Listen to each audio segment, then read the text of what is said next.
Welcome home GP Pelita. Selamat datang beribadah di rumah Tuhan. Sungguh senang ketemu dengan saudara semuanya. Berikan dulu senyum kiri kanan. Ya, gak kelihatan senyumnya ya, senyum masker. Semuanya saudara pakai masker jadi makin cantik semuanya. Tuhan berkati kita, biarlah di hari-hari ini kita semakin lebih mendekatkan diri kepada Tuhan. Saya percaya setiap kita sudah siap menerima firman Tuhan. Berapa banyak yang siap menerima firman Tuhan? Oh, puji Tuhan. Saudara, hari ini di tahun 2021 kita membahas membangun karakter ilahi. Jadi di bulan Mei kita mau karakter yang dibentuk oleh Roh Kudus. Jadi Roh Kudus yang ada di hati kita membangun karakter kita jadi lebih baik. Karakter kita semakin serupa, segambar dengan Tuhan Yesus, semakin mirip. Jadi orang makin bilang samamu, kau mirip Yesus ya. Jadi orang lihat wajahmu, wih, wajahmu itu mirip Yesus. Wah, kelakuanmu mirip Yesus. Rumah tanggamu seperti surga. Pernikahanmu itu bahagia. Orang mau berkata kepadamu karena ada Roh Kudus yang dalam diri kita, yang terus mengubah hidup kita. Lewat Roh Kudus kita membangun karakter kita, karakter Tuhan, karakter ilahi. Kita menjadi orang yang membawa damai, kita menjadi orang yang membawa berkat, kita menjadi berkata-kata kebaikan kepada orang lain, menguatkan orang lain. Saya rindu setiap saudara dan saya bisa mendapat pembelajaran dari surat Rasul Paulus dari 1 Tesalonika 5 ayat yang ke-17 sampai kepada ayat yang ke-22.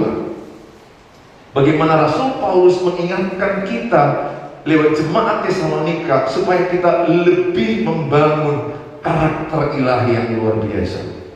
1 Tesalonika 5 ayat yang ke-17 sampai kepada ayat yang ke-22. Saya akan bacakan, atau sama-sama kita baca. Kalau saudara sudah dapat, mari sama-sama kita baca 1 Tesalonika 5 ayat 17 sampai 22. Oke, mari sama-sama kita baca. 1, 2, ya.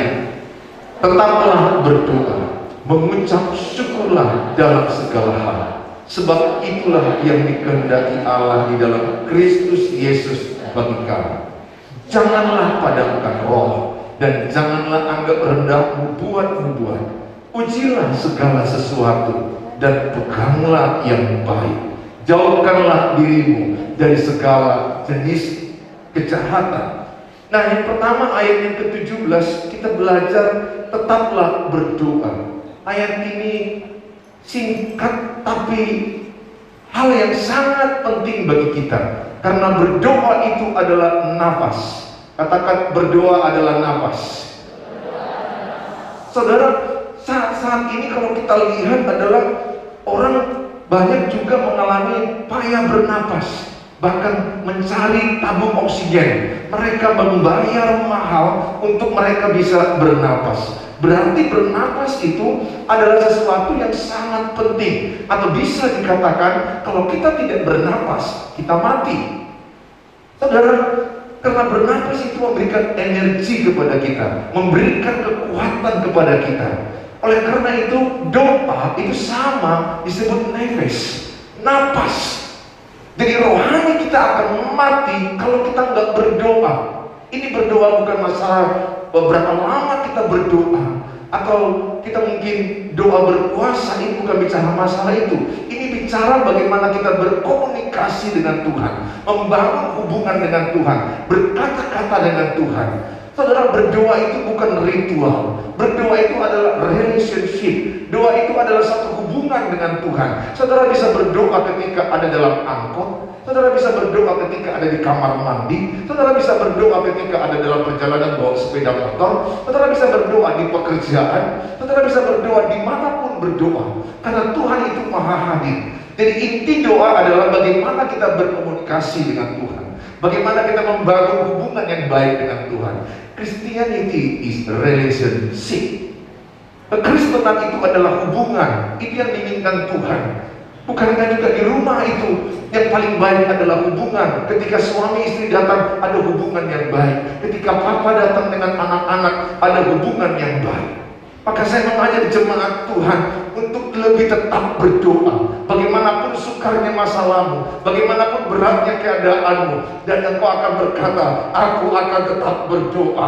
Bahkan engkau berkata, semakin berat masalahku, aku semakin tetap berdoa. Semakin banyak masalahku, aku makin tetap berdoa. Ini yang banyak salah daripada orang-orang Kristen. Ketika mereka punya masalah, mereka menjauh dari doa, mereka menjauh dari sel group, mereka menjauh dari ibadah. Justru saudara dan saya, ketika punya persoalan, saudara semakin lebih giat berdoa. Saudara semakin lebih giat datang kepada Tuhan. Kenapa? Karena doa itu adalah kekuatan bagi orang yang percaya kepadanya. Doa itu adalah kemenangan bagi orang yang percaya kepadanya. Lihat Musa, ketika dia masih mengangkat tangannya, mereka menang. Tapi ketika Musa turun tangannya, Israel kalah. Sampai Harun dan Hur menopang tangan Musa kiri dan kanan supaya tetap terangkat tangan. Terangkat tangan itu artinya tetap berdoa. Ketika Musa tetap berdoa, yang menang adalah orang Israel di lembah itu. Tapi ketika Musa turun tangan, maka Israel kalah. Saudara, berapa banyak di antara saudara yang ingin tetap menang dalam jalan kehidupan? Angkat tangannya. Wah, katakan, saya akan tetap berdoa. 1, 2 ya. Amin. Yang bisa menolong saudara adalah Tuhan sendiri, bukan siapa-siapa yang bisa menolong saudara. Hanya Tuhan yang bisa mengerti tentang hidupmu. Percaya saya katakan, sedekat-dekatnya engkau dengan suamimu, yang bisa mengerti hidupmu, yang bisa menolong hidupmu, hanya Tuhan Yesus. Hanya Tuhan Yesus yang bisa menolong hidupmu. Dan Tuhan hanya sejauh doa. Oleh karena itu saya mengajak sama saudara untuk terus membangun hubungan doa yang luar biasa. Karena doa itu membuat orang yang penakut menjadi pemberani. Doa itu membuat orang yang gelisah, yang cemas menjadi damai dan tenang. Orang yang memiliki doa itu adalah orang yang lemah menjadi kuat ketika dia berdoa. Karena doa itu adalah satu kekuatan Tuhan yang luar biasa. Kita akan lihat di Alkitab, contoh-contoh di Alkitab dalam bagaimana Daniel tetap berdoa meskipun dia di bawah tekanan raja.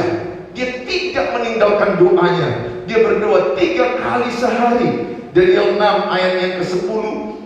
Demi didengar Daniel 6 ayat 10 atau ayat 11, bahwa surat perintah itu telah dibuat. Pergilah ia ke rumahnya. Dalam kamar atasnya ada tingkap-tingkap yang terbuka ke arah Yerusalem. 3 kali sehari ia berlutut berdoa serta memuji Allahnya seperti yang biasa dilakukannya. Daniel berapa kali sehari berdoa? 3 kali sehari berdoa. Di tengah-tengah tekanan, di tengah-tengah dia diancam bahwa dia akan masuk di dalam gua singa, akan dimakan. Kalau dia tetap berdoa, maka dia akan ditangkap karena dia tidak punya kesalahan. Tapi Daniel di bawah tekanan, dia tetap berdoa karena dia tahu doa itu adalah kekuatan bagi dia. Dan bahkan bisa saya katakan sama saudara, Daniel memiliki kepintaran 10 kali lipat daripada yang lain. Karena ketika berdoa ada kepintaran, ada hikmat, karena takut akan Tuhan adalah awal pengetahuan. Bahkan saya mengajak sama saudara, ketika kau bingung mengelola uangmu yang hanya 2 juta untuk hidup anak-anakmu, bagaimana di masa pandemi ini, bagaimana mencukupkan uang sekolah, bagaimana mencukupkan uang sepeda motor cicilan, bagaimana mencukupkan masalah uang belanja, saudara mungkin hanya 2 juta, tapi saudara harus memikirkan persepuluhan lagi mau diberikan. Saudara, hikmat itu datang ketika engkau takut akan Tuhan. Ketika kau berdoa kepada Tuhan, engkau berkata-kata. Doa dengan Tuhan itu adalah seperti hubungan bapak dengan anak. Gak perlu terlalu protokol kali, atau terlalu berurutan aturan kali. Gak perlulah anak saya jumpa sama saya pada siang hari berkata kepada saya, "Selamat siang bapakku." Kemudian aku bilang, "Selamat siang anakku." Baru saya bilang, "Siap gerak." Itu pasukan tentara. Ini adalah bapak dengan anak begitu dialog. "Papa, aku butuh dukungan masalah ini. Papa, aku butuh doamu, aku butuh uangmu." Apa aja dia bisa. Itulah doa. Saya mengajak sama saudara, mari kita mencontoh Daniel yang begitu tekun berdoa 3 kali sehari. Dia berdoa karena saya percaya orang yang berdoa akan mendapat hikmat daripada Tuhan. Orang yang berdoa akan mendapat kekuatan yang baru daripada Tuhan. Orang yang berdoa akan mendapat berkat dari Tuhan. Orang yang berdoa adalah orang yang mengandalkan Tuhan. Orang yang tidak berdoa adalah yang tidak mengandalkan Tuhan. Orang yang tidak mengandalkan Tuhan adalah orang yang sombong. Orang yang sombong pasti akan jatuh. Saudara harusnya berkata kepada Tuhan, Tuhan, aku gak ada apa-apanya, aku tidak bisa apa-apanya. Ketika saya mau berkhotbah seperti ini pun saya bilang, I am nothing, but you are everything. Aku gak mampu berkhotbah, aku gak mampu berkata-kata. Saya bisa gugup, saya bisa salah, saya bisa bingung. Tapi saya katakan kepada Tuhan, Engkaulah kekuatanku. Engkau memberikan aku hikmat, Engkau memberikan aku urapan, Engkau memberikan aku kekuatan. Oleh karena doa itu adalah kekuatan. Saya mengajak semua kita di ruangan ini. Mungkin saudara sedang mengalami kerumitan dalam berumah tangga. Mungkin engkau mengalami kerumitan mendidik anak, kebingungan di dalam mengelola keuangan, kebingungan dalam masalah mengelola bisnismu. Saya hanya katakan kepada saudara, kalau engkau berdoa, engkau tidak putus asa, di sana akan ada jalan keluar. Ketika engkau berdoa, Tuhan akan berkata, aku memberikan kepadamu kemenangan, kekuatan, aku menyertai dan aku tidak pernah meninggalkan engkau. Ketika engkau berdoa, engkau akan mendengar ada suara Tuhan yang di hatimu, ada suara kecil di hatimu berkata, don't worry, jangan takut, jangan khawatir, aku menyertaimu. Ada bisikan kecil di hatimu yang Tuhan sampaikan di hatimu, supaya engkau tetap tenang, supaya engkau tetap kuat menguasai dirimu. Dengan doa engkau memperoleh kekuatan yang baru. Kita lihat lagi tokoh yang namanya Daud. Berapa kali sehari dia berdoa? Berapa kali sehari dia memuji Tuhan? 7 kali sehari. Mazmur 119 ayat 164. 7 kali dalam sehari aku memuji-muji engkau, karena hukum-hukummu yang adil. Berapa kali Daud sehari memuji Tuhan? Berapa kali Daud berdoa sehari? 3 kali. Tanya sebelahnya, kau berapa kali? Tanya sebelahnya, berapa kali kau berdoa? Berapa kali kau berdoa? Oh yang berdoa Pak Pendeta 3 kali doa makan. Itu pun doanya kalau nasi. Kalau dia hanya takjil, kalau dia hanya makan kue, nggak doa. Kalau minum air putih, nggak berdoa mungkin. Disolongkan nasi, langsung terombok. Mantap berdoa. Padahal Tuhan apa bilang? Mengucap syukurlah dalam segala hal. Berarti apapun yang kita makan mengucap. Bahkan kadang-kadang kita malu berdoa di depan orang, apalagi di sana non-Kristen. Maka engkau malu. Barang siapa yang malu mengaku dia adalah Tuhan, dia juga malu mengaku engkau anaknya. Mari sama-sama kita nggak malu. Kita tidak begitu lamanya, tapi kita berdoa. Saya jujur, saya pernah mengalami itu di tengah-tengah para pejabat yang pada waktu itu saya bertugas di pemerintahan, dan para pejabatnya non-Kristen. Saya tidak terlalu berani melipat tangan.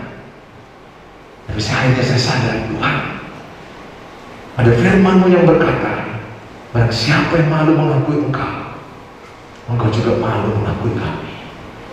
Aku mau belajar tidak akan pernah malu. Dan banyak di antara saudara di depan orang yang tidak seiman dengan engkau, tapi engkau berani belajar berdoa. Amin saudara. Mari saudara berdoa. Berdoa bukan harus karena lamanya. Karena ada juga orang berdoa kulit lama sekali. Saya pernah membawa acara doa makan aja lama kali. Saya lihat jam 10 menit hanya doa makan. Dia doakan, Tuhan, Irak dan Iran masih berperang. Jauh kali Tuhan. Jangankan Irak dengan Iran, di sini udah kelaparan Tuhan. Doa lagi dia, Tuhan, Ethiopia nggak makan-makan, di sini pun nggak makan-makan Tuhan. Percepatlah doa. Ada orang berdoa nggak tahu hikmat.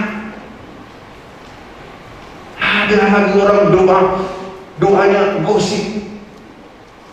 Dia doa, mari kita berdoa pada yang kumpul. Mari kita berdoa, Tuhan, kami berdoa bagi Bapak Ibu Gembala kami. Kami dengar seperti ini. Entah benar atau tidak,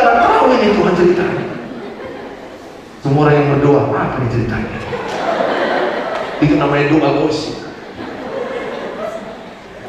Perginya aku dengar mama si Eva ada aneh-anehnya tuh. Terakhir ini jalannya agak beda, rambutnya pun kemerah-merahan. Maka dia stres.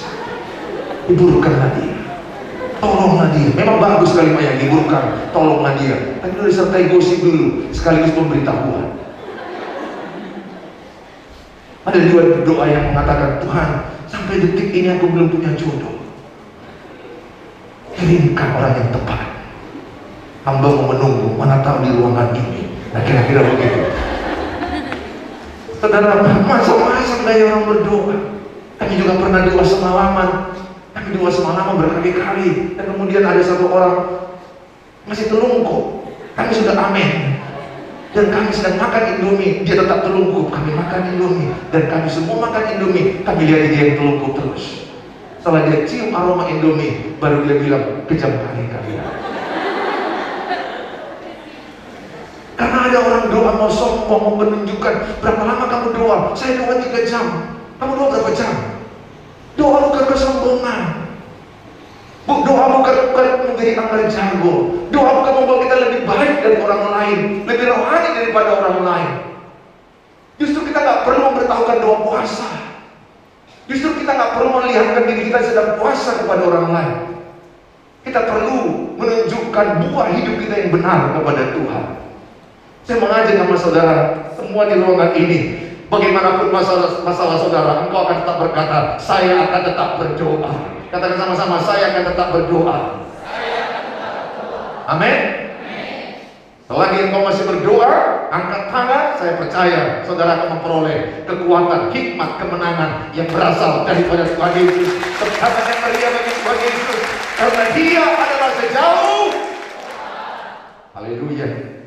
Yesus adalah sejauh doa. Saudara yang saya kasihi dalam nama Tuhan Yesus, yang kedua adalah, yang perlu kita lakukan adalah bersyukur. Kita bersyukur dalam segala hal. Ayat yang ke-18, mengucap syukurlah dalam segala hal, sebab itulah yang dikehendaki Allah di dalam Kristus Yesus bagi kamu. Ayat ini sangat begitu familiar, sangat diinginkan Tuhan dari hatiku, dari hatimu adalah mengucap syukur dalam segala hal.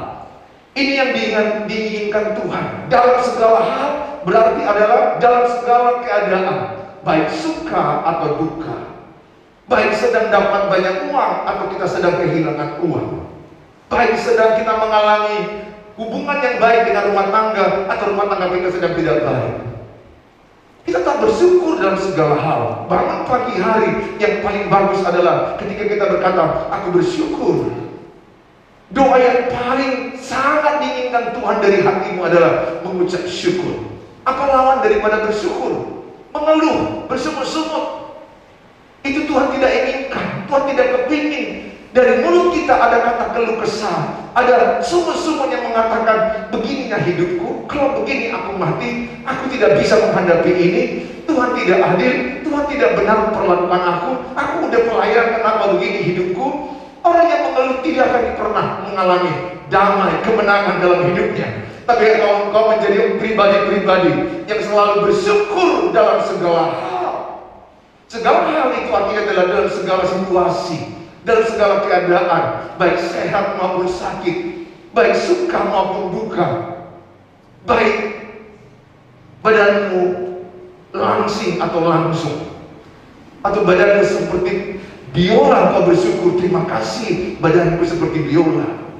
Tapi ketika satu waktu badanmu berubah jadi bola, engkau tak berkata, terima kasih Tuhan, tak perlu jauh-jauh beli bola, sudah ada di sini. Engkau percaya diri, amin saudara. Engkau bersyukur kepada Tuhan.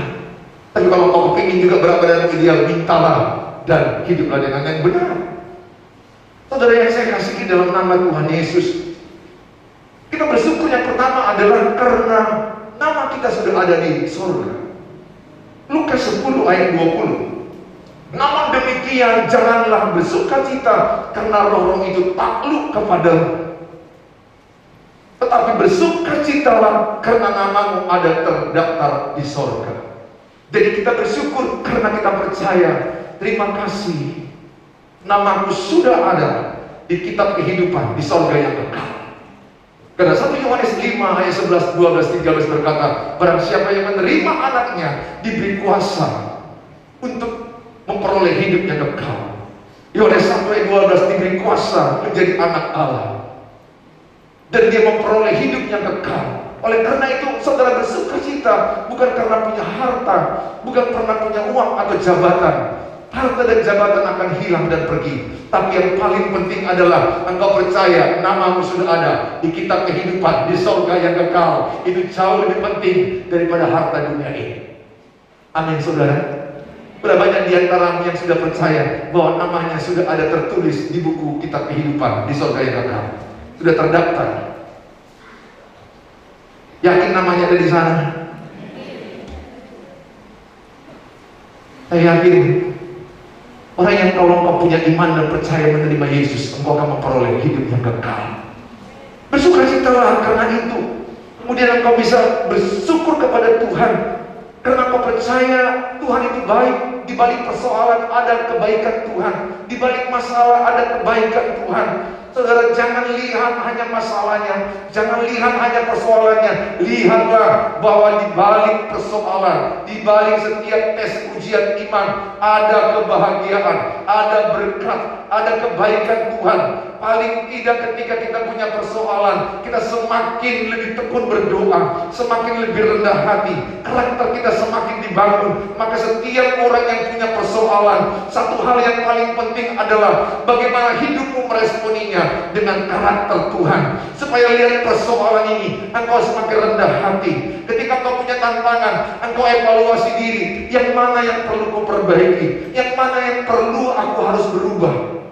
Bukan memikirkan orang lain harus berubah. Roma 8 ayat yang ke-28. Mari sama-sama kita baca Roma 8, 28. Kita tahu sekarang bahwa Allah turut bekerja dalam segala sesuatu untuk mendatangkan apa? Kebaikan bagi mereka yang mengasihi Dia, yaitu bagi mereka yang terpanggil sesuai dengan rencana Allah. Satu ini yang penting saudara pegang. Pulanglah dengan keyakinan seluruh masalah saudara seizin Tuhan. Tidak ada masalah saudara tanpa seizin Tuhan. Bagaimanapun cerita saudara, semuanya dikendalikan Tuhan. Tuhan kontrol segala alam semesta. Tuhan kontrol semuanya. Dan seluruh yang saudara alami, yakinlah bahwa itu diizinkan Tuhan untuk mendatangkan kebaikan. Tapi Pak Pendeta, itu kan kesalahan saya. Iya, kesalahanmu pun sekalipun seizin Tuhan, supaya engkau berubah, jangan salah ke depan, supaya engkau berubah jauh lebih baik ke depan.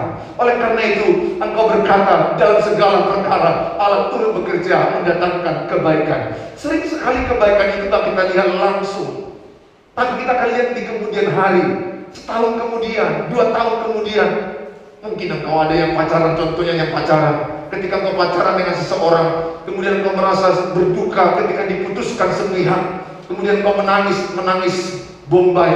Engkau nangis terseduh-seduh dengan 3 aliran dari air mata, dari hidung, dari mulut juga mengalir, dari kuping juga mengalir.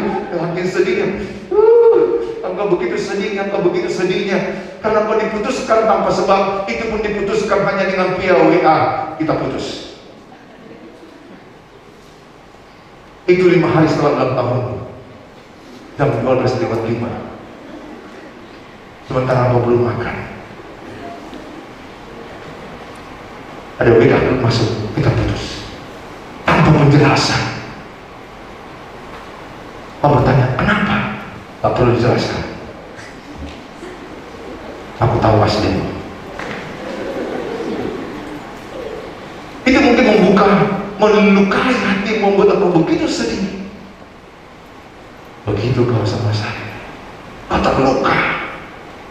Tapi setelah lama kemudian, 2 tahun kemudian, ternyata Tuhan berikan kepadamu yang dulunya mungkin datang si Tagor, Tuhan berikan kepadamu 2 tahun kemudian si Tigor. Antara Batagor dengan si Tigor hanya beda huruf A dan I. tapi karakternya berbeda. Si Tigor yang lebih mengasihi, si Tigor yang lebih setia, si Tigor yang lebih pengorbanan. Seperti Tigornya tiang listrik, begitulah hatinya kepadamu, begitu lurus, gak mau bengkok-bengkok. Dia berkata, just only you, gak ada yang lain selain kau. Dan akhirnya kau sadar, kau bersyukur, terima kasih Tuhan, kau ambil si batagor, kau kasih aku Tigor. Terima kasih Tuhan, hilang si Ratna, datang si Rini. Terima kasih. Semua yang mendatangkan kebaikan yang lebih baik. Kalau kau melihat dia menikah 2-3 tahun, 4-5 tahun kemudian, ternyata dia memukuli istri. Ternyata yang kau dapat yang terbaik sekarang, percayakan kau. Ketika engkau mungkin di PHK dari perusahaan, ketika engkau mungkin diputuskan pekerjaan, jangan meratapi. Bersyukur, terima kasih Tuhan. Roma 8 ayat 8, Allah terus bekerja.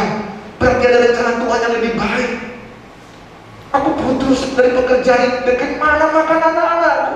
Bagaimana aku memenuhi kebutuhan sekolah? Bagaimana aku membelanjakan belanjaan? Bagaimana hidup keluarga kau menangis? Tapi ketika kau berganti, kau berkata, Tuhan aku bersyukur, puji Tuhan. Aku percaya Roma 8:28, Allah turut bekerja mendatangkan kebaikan. Ternyata ketika kau diputuskan dari perusahaan itu, perusahaan yang besar, ternyata engkau beberapa tahun kemudian menjadi pengusaha yang luar biasa. Ternyata engkau buka perusahaan yang sangat memberkati, bahkan engkau menjadi direkturnya, ownernya, bahkan engkau menjadi berkat bagi orang lain. Kenapa? Engkau tidak berduka dengan keadaan, engkau bersyukur dalam segala keadaan. Engkau berkata, God is so good, Tuhan itu baik, sekarang sampai selama-lamanya. Dia adalah yang baik, Allah yang baik, yang selalu memberikan yang terbaik kepada kita. Kalau Bapa di dunia tahu memberikan yang baik, Bapa di surga lebih tahu memberikan yang baik kepada. Amin. Tidak selamanya masalahmu itu abadi, tidak selamanya masalahmu itu ada. Saya percaya itu hanya tes. Lewati ujianmu, lewati ujian kehidupanmu. Setiap kita punya keujian yang berbeda. Grup ini lain ujiannya, baris ini lain ujiannya, sebaris ini pun lain ujiannya. Setiap kita berbeda ujiannya. Gak perlu memperbandingkan diri, gak perlu melihat orang seolah-olah tidak ada masalah. Tidak ada orang yang tidak punya masalah. Semua orang hidup punya masalah. Hanya orang mati yang tidak punya masalah.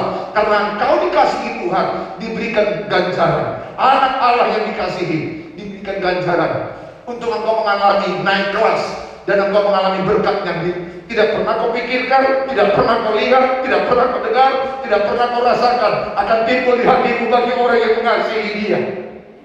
Kalau engkau mengasihi dia dengan sungguh-sungguh, percayalah, aku aja sebagai bapak selalu memikirkan yang baik kepada anakku dua-dua, kepada Hani dan Jenny. Apalagi Bapak di surga, dia pasti melihat engkau susah, dia melihat engkau mengalami kesusahan, dia melihat engkau mengalami begitu berat hidupmu. Tuhan tahu engkau mungkin sedang pinjam uang sana, pinjam uang sini.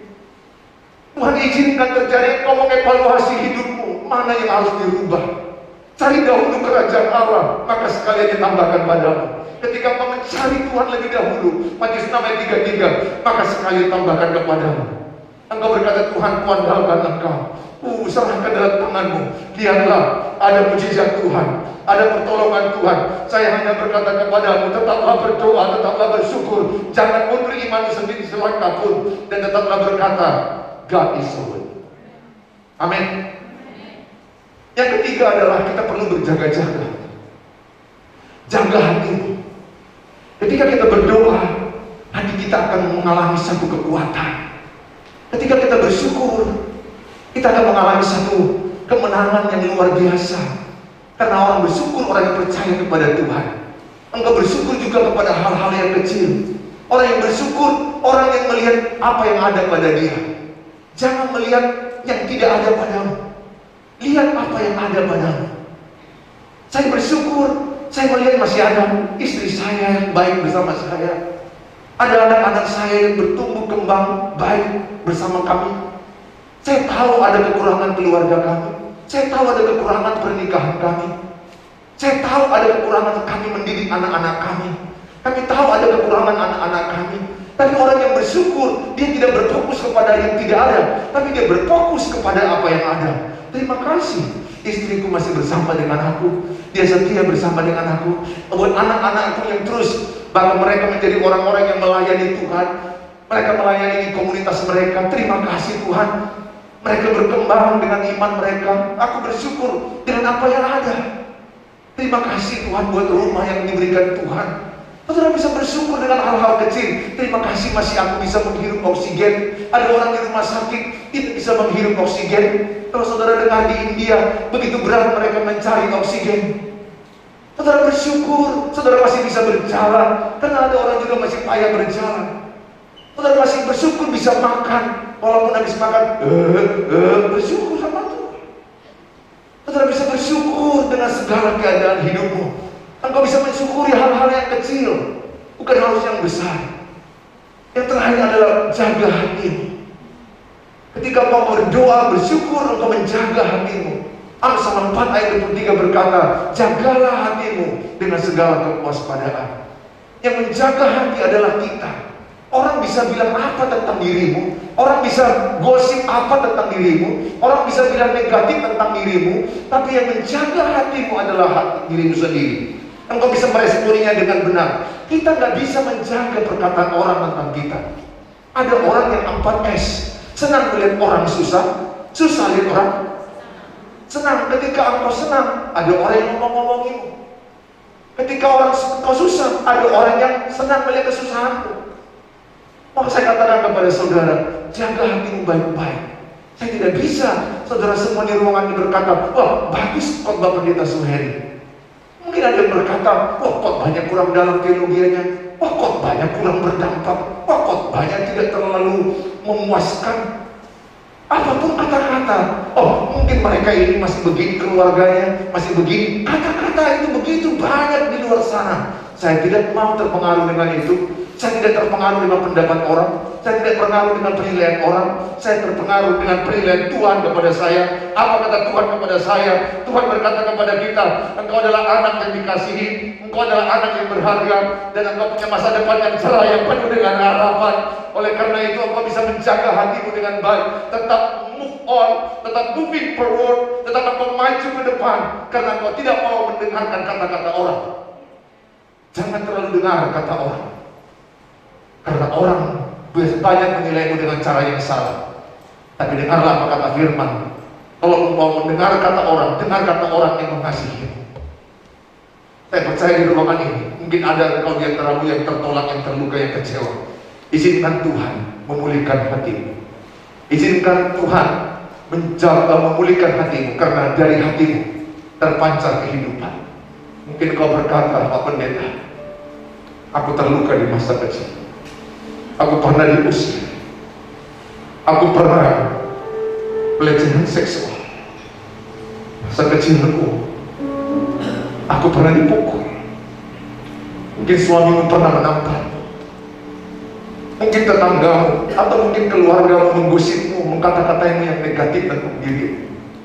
Mungkin ada orang yang tidak memandang dirimu. Mungkin ada orang yang merendahkan dirimu karena kau tidak kaya. Karena dunia akan memandang orang yang kaya. Mungkin engkau karena tidak punya uang, nggak punya apa-apa. Ada orang yang merendahkan dirimu, menjatuhkan dirimu. Saya hanya mau katakan kepadamu, Tuhan berharga, Tuhan sangat menghargai. Tuhan berkata, engkau berharga di mata. Tuhan mau hatimu utuh. Tuhan mau hatimu pulih. Berhentilah mendengarkan kata-kata orang lain. Berhentilah memasukkan kata-kata negatif kepada pikiranmu. Masukkanlah firman Tuhan yang berkata kepadamu, engkau berharga, engkau mulia, engkau seperti biji bola mataku. Aku menebusmu dengan nyawa, kata Tuhan. Karena aku mau membuat engkau menjadi orang yang punya masa depan yang cerah, yang masa depan yang penuh harapan. Tuhan tahu cerita hidupmu tidak mudah, cerita hidupmu cukup sulit, tapi ada Tuhan yang pada hari ini memulihkan hatimu. Bapa akan menyentuh hati. Kalau hatimu utuh, perkataanmu akan utuh. Kalau hatimu pulih, engkau akan memulihkan pernikahan. Banyak pernikahan hancur karena dua-duanya terluka. Tapi kalau mereka dua-duanya pulih, maka pernikahan mereka itu akan penuh dengan bahagia yang luar biasa. Milikilah hati yang disentuh oleh Bapa ini. Walaupun kau mau nangis kepada Tuhan, karena Tuhan tahu sejarah hidup, dan terlebih Tuhan tahu masa depanmu yang indah, masa depanmu yang luar biasa. Jangan putus asa. Hidupmu belum selesai, hidupmu belum berakhir. Engkau bernapas, tandanya hidupmu belum berakhir. Rencana Tuhan belum selesai atas hidup. Masih ada lagi yang ke depan yang Tuhan sediakan. Nah, banyak yang ingin hatinya dipulihkan Tuhan. Angkat tangan kalian.